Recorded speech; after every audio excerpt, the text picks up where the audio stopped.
दोस्तों हमारी कहानी का स्टार्ट होता है 12 अक्टूबर 1972 को, जब साउथ अमेरिका के एक कंट्री यूरुग्वाई से एक प्लेन टेक ऑफ करता है।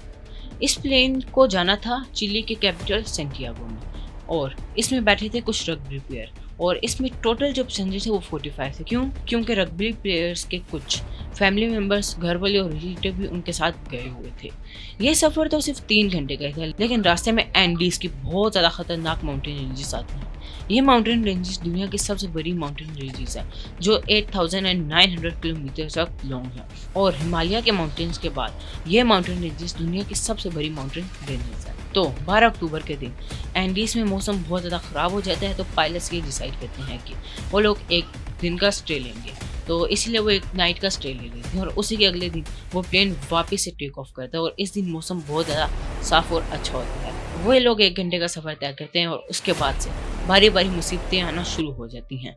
अचानक से वो लोग बादलों के बीच में फंस जाते हैं, और जैसे ही वो प्लेन बादलों के बीच में फंसता है तो वो ज़ोर से शेक होना शुरू हो जाता है, और इस शेक की वजह से कुछ रग्बी प्लेयर्स उसका मजाक भी उड़ाते हैं। लेकिन जैसे ही वो बादलों से बाहर निकलते हैं तो वो लोग जो सामने देखते हैं उसे देखते ही उन लोगों के रोंगटे खड़े हो जाते हैं। क्योंकि सामने एक बहुत बड़ी पहाड़ी थी और उसके साथ वो टकराने वाले थे।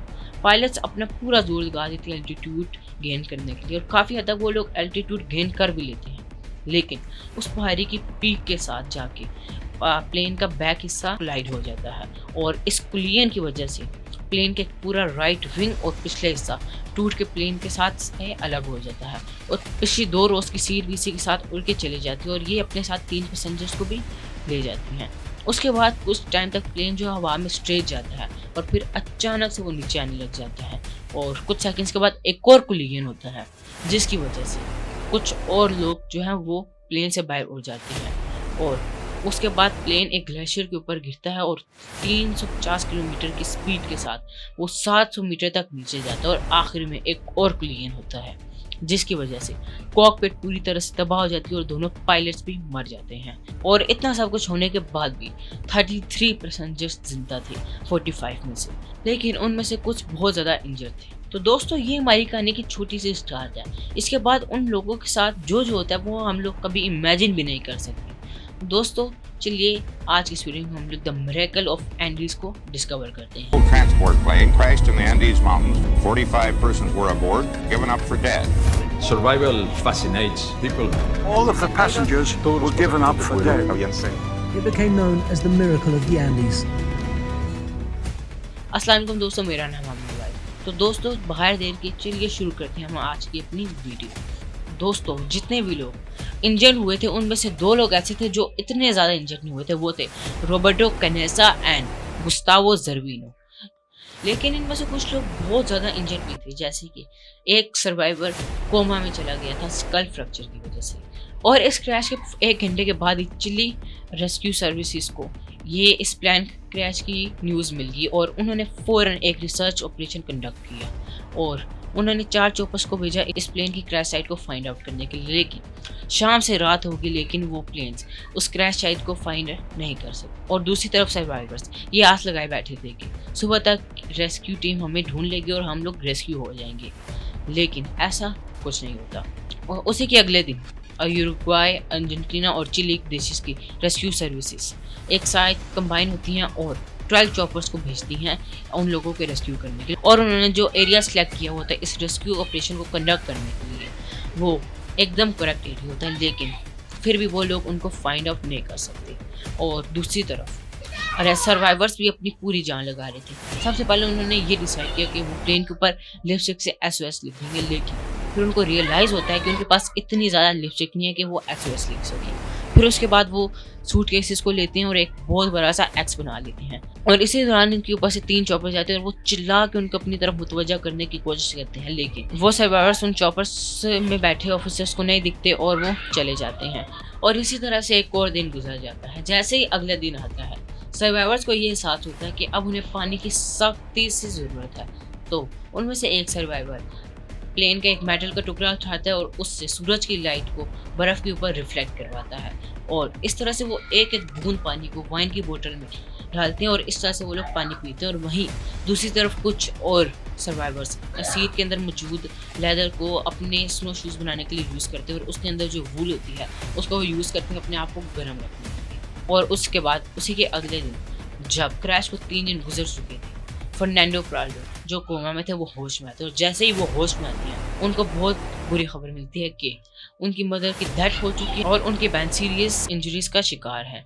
तो वो अपनी हर मुमकिन कोशिश करते हैं कि वो अपनी बहन को बचा सके, लेकिन क्रैश के 8वें दिन उनकी बहन भी गुजर जाती है और अब उनका कोई फैमिली मेम्बर नहीं रहता।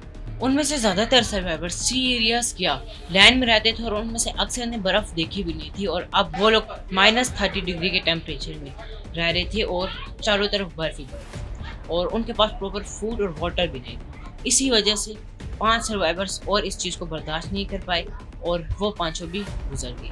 अब सिर्फ 27 सर्वाइवर्स पीछे बच गए।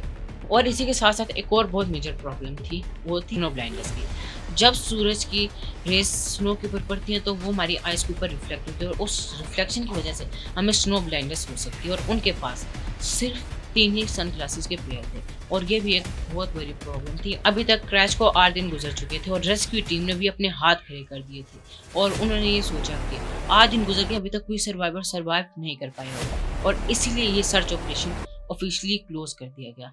इसी दौरान सर्वाइवर्स को प्लेन की सीट्स के बीच में से एक रेडियो मिलता है और किस्मत से उन सर्वाइवर्स में से एक सर्वाइवर रॉय हार्वी इलेक्ट्रॉनिक से इंथुजियास्ट थे, तो उन्होंने अपनी पूरी जी जान लगा दी इस रेडियो को ऑन करने के लिए और इसी वजह से उन्होंने एक बहुत बड़ा एंटीना बनाया और उनकी मेहनत आखिर में रंग लाई और ये रेडियो ऑन हो गई। लेकिन एक और प्रॉब्लम थी कि ये रेडियो सिर्फ वन साइड कम्युनिकेशन के लिए था, यानी हम लोग सिर्फ इससे बाहर की मैसेजेस को सुन सकते थे, अपना मैसेज किसी को कन्वे नहीं कर सकते थे। और जब ये रेडियो ऑन हुआ इनको ये खबर मिली कि सर्च ऑपरेशन को ऑफिशियली बंद कर दिया गया है, तो इन लोगों को एक और बहुत जोर का सदमा लगता है। क्रैश के 11वें दिन को ये रियलाइज़ होता है कि अब इनके पास फूड की भी शॉर्टेज शुरू हो गई है।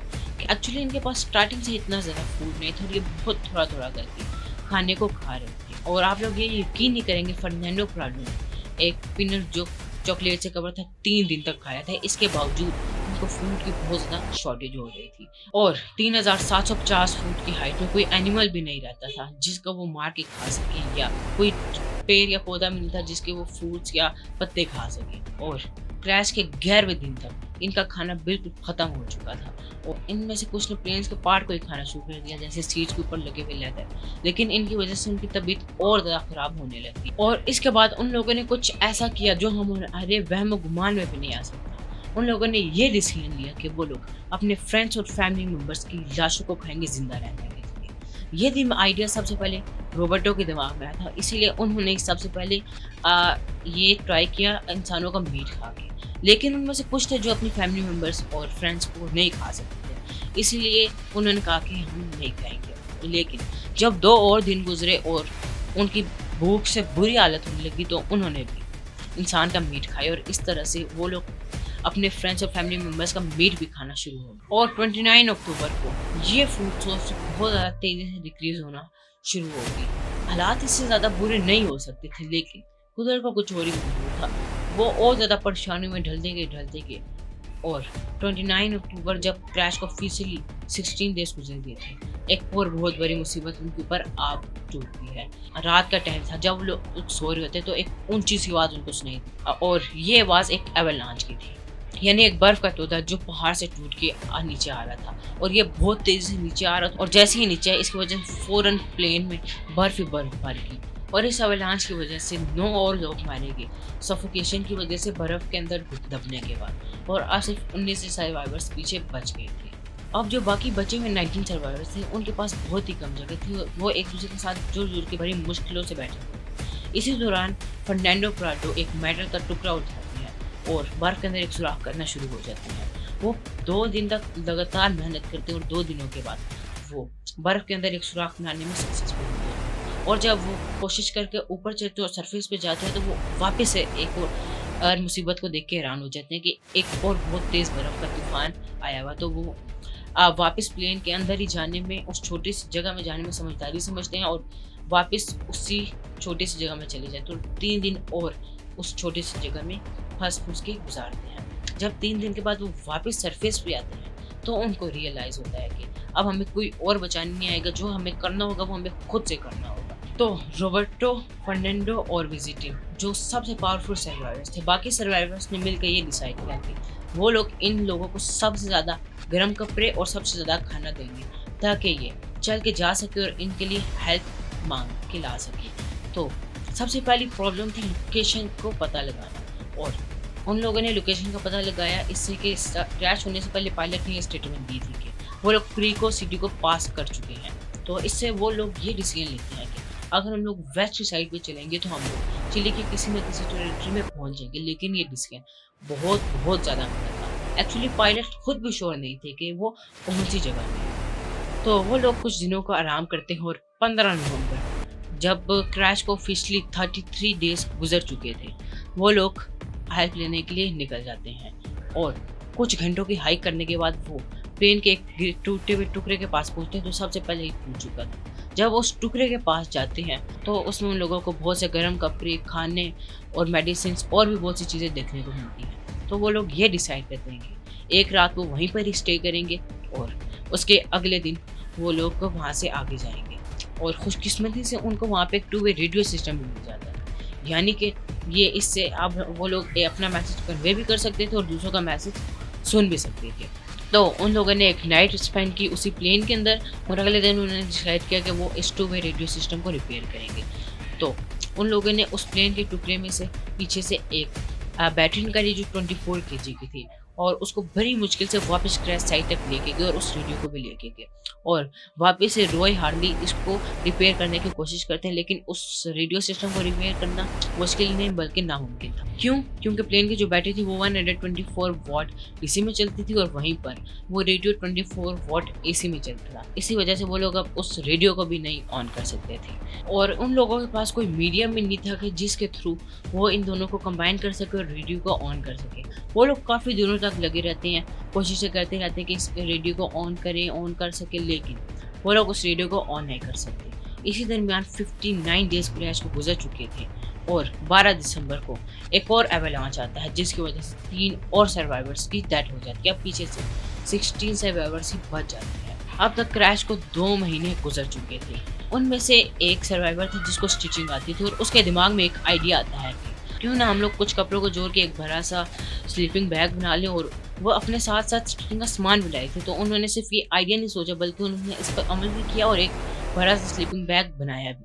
और उसी के अगले दिन जब 2 महीने गुजर चुके थे उस क्रैश को, वो रॉबर्टो, विजिटिन और फर्नांडो वापिस से निकलते हैं हेल्प लेने के लिए। और इस दफ़ा वो लोग अपने साथ ये स्लीपिंग बैग भी लेके गए थे ताकि जब वो लोग हेल्प के लिए जाएं तो रात को सोने के लिए उनके पास कुछ हो।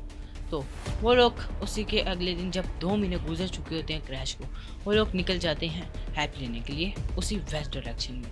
वो लोग सुबह से लेकर शाम तक चलते रहते हैं और जैसे ही सूरज ढलता है वो लोग सो जाते हैं। और अगले दिन जैसे ही सूरज निकलता है वो लोग वापस क्लाइंबिंग शुरू कर देते हैं। और उससे अगले दिन उन लोगों को एक ग्लेशियर पे क्लाइंब करना था। वो लोग उस ग्लेशियर पे बगैर किसी क्लाइंबिंग गियर के, कोई क्लाइंबिंग एक्सपीरियंस ना होने के, विदाउट एनी नेसेसरी इक्विपमेंट वो लोग उस ग्लेशियर पे चढ़ते हैं। और इसी तरह से वो लोग उस माउंटेन पे चढ़ते जाते हैं। और जब 3 दिन गुजर जाते हैं ऐसे ही वो एक ऐसी जगह पे पहुंचते हैं जहाँ पे उनको आगे का कुछ व्यू आना शुरू हो जाता है, जहाँ पे उनको बाकी माउंटेन्स रेंजेस नज़र आना शुरू होती हैं। तो वो लोग वापस से शॉक हो जाते हैं क्योंकि उनको लगा था कि जैसे वो लोग माउंटेन चढ़ेंगे तो उनको सामने कोई ना कोई चिली की टेरिटरी मिल जाएगी। लेकिन ऐसा कुछ नहीं हुआ। जहाँ तक नज़र जाती थी वहाँ तक सिर्फ बर्फीले पहाड़ ही पहाड़ नज़र आ रहे थे। और वो लोग जितना खाना लाए थे वो सिर्फ 3 से 4 दिन का था और अभी तक उनको 3 दिन गुजर चुके थे। इसीलिए विजिटिंग जो है वो लोग वहीं से ही वापस हो जाते हैं और यहाँ से आगे से रॉबर्टो और फर्नांडो अकेले ही हाइकिंग करते हैं। जहाँ पे इन लोगों को 3 दिन लगते हैं वहाँ तक पहुँचने में, वहीं पर विजिटिंग 1 घंटे में स्लाइडिंग करते करते उधर से नीचे प्लेन तक पहुँच जाता है। और ये दोनों आगे ऐसे ही हाइकिंग करते रहते हैं और कुछ घंटों की हाइकिंग करने के बाद वो उस पहाड़ की पीक पे पहुंच जाते हैं। और जहाँ तक उनकी नज़रें रहती हैं उन्हें से बर्फीली पहाड़ियाँ नज़र आती हैं। यहाँ पे रॉबर्टो अपनी पूरी होप हार चुके होते हैं, लेकिन फर्नांडो को अभी भी कोई ना कोई उम्मीद थी। वो हर जगह पे गौर से देखो कहीं दूर जाके उन्हें 2 पहाड़ियाँ नज़र आती हैं जहाँ पे बर्फ़ नहीं थी। तो वो लोग वहीं पर ही अपना रुख कर देते हैं, इसी तरफ हाइकिंग करना शुरू कर देते हैं और उनका ये डिसीजन बिल्कुल एक्यूरेट था। कुछ दिनों तक वो लगातार हाइकिंग करते रहते हैं और एक दिन वो एक वैली में पहुँचते हैं जहाँ पे स्नो नहीं होती और वहाँ पे उनकी खुशी का कोई मुकाम ही नहीं होता। तो वो लोग थोड़ा सा ही आगे चलते हैं तो उन्हें एक रिवर भी मिलती है। तो वो पहले रिवर से पानी पीते हैं और उसके बाद वो लोग ये डिसाइड करते हैं कि अगर हम लोग इस रिवर के साथ साथ आगे चलेंगे तो हम लोग किसी ना किसी विलेज या किसी ना किसी शहर पहुंच जाएंगे। और वो उसी के रिवर के साथ आगे चलते जाते हैं और वहीं पर ही काफ़ी आगे जाने के बाद कुछ दिनों की और हाइकिंग करने के बाद उन लोगों को इंसानों के रहने के कुछ ना कुछ आसार नज़र आते हैं क्योंकि उन्हें एक जानवर नज़र आते हैं। उस पॉइंट ऑफ टाइम तक वो लोग बिल्कुल हिम्मत हार चुके थे, उनके पास एक कदम आगे चलने की हिम्मत नहीं रही। उसी टाइम दूसरी साइड पे कुछ लोग हॉर्स के ऊपर आते हैं और रोबर्टो उन्हें देख लेते हैं, लेकिन वो हॉर्स राइडर्स उन्हें नहीं देखते। रोबर्टो नीचे जाते हैं और रिवर के पास जाते हैं और उन लोगों को चीखे मार के उन लोगों को आवाज़ें देते हैं। किस्मत से एक बंदा उसकी तरफ देख लेता है और कहता है कि टुमारो यानी कि कल। तो रोबर्टो वापस चला जाता है और वो लोग सो जाते हैं, लेकिन अगले दिन वो बंदा वापस आ जाता है। वो चिली देश का एक किसान होता है और आज वो अपने साथ एक पेन और पेंसिल भी लाया था। वो उस पेन और पेंसिल को पत्थर के साथ बांध देता है धागे के ज़रिए और उसको फर्नांडो की तरफ फेंक देता है और बोलता है कि तुम्हें क्या मसला है, लिखो। फर्नांडो उस लेटर में लिखते हैं कि मैं एक प्लेन से आया हूँ जो पहाड़ों में गिर गया है। मैं एक यूरुग्वायन हूँ। हम लोग पिछले 10 दिनों से हाइकिंग कर रहे हैं और मेरे कुछ फ्रेंड हैं जो बहुत ज़्यादा ज़ख्मी हैं और वो 14 फ्रेंड है और वो वहीं पर प्लेन के पास है। हमारे पास खाने के लिए कुछ नहीं और हम लोग बहुत ज़्यादा कमज़ोर हैं। प्लीज़ हमें बचा लो, हम लोग कहाँ पे। और वो ये लेटर उस किसान की तरफ वापस फेंक देते हैं। किसान उनको सिग्नल से बोलता है कि मुझे समझ आ गया और वो उनकी तरफ ब्रेड के एक टुकड़ा फेंकता है।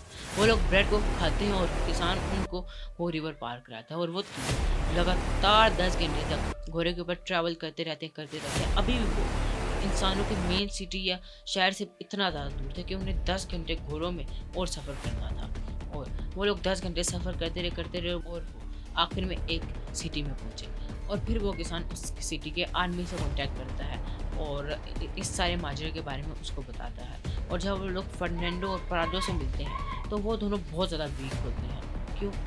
क्योंकि वो लोग 63 किलोमीटर पैदल चल के आते हैं। जब कैलकुलेशन की जाती हैं तो वो 63 किलोमीटर पैदल चल के आते हैं, वो भी स्नो में। और फर्नांडो अपनी बॉडी का हाफ वेट लूज़ कर चुकी है तो अब उनका वेट सिर्फ 44 रह चुका होता है। तो ऑफिसर्स रोबर्टो और फर्नांडो को अपने साथ ले जाते हैं और उन बाकी सर्वाइवर्स को रेस्क्यू कराते हैं और इस तरह से ये सर्वाइवर जो है वो 2.5 महीनों तक सर्वाइव कर जाते हैं। तो इस पूरी स्टोरी से हमें ये मोरल मिलता है कि इंसान अगर किसी चीज़ को ठान ले तो वो उसे कर सकता है। उसको दुनिया की कोई पावर नहीं रोक सकती अगर उसके इरादे पक्के हैं और उसके अंदर सब्र है। अगर हम लोग कोई चीज़ अचीव करना चाहते हैं तो उसके लिए हमें सब्र होना चाहिए और हमारे जो उस गोल की तरफ इंटेंशन होते हैं वो भी बहुत ज़्यादा मजबूत होने चाहिए ताकि उसे कोई ना तोड़ सके। तो ये था द मिरेकल ऑफ एंडिंग जिसके बारे में हम लोगों ने आज डिस्कवर किया। तो मुझे उम्मीद है कि आप लोगों को ये स्टोरी पसंद आई होगी। आप लोगों से अगली दफ़ा मिलूंगे ऐसी एक और इंटरेस्टिंग स्टोरी के साथ। तब तक के लिए अल्लाह हाफिज़।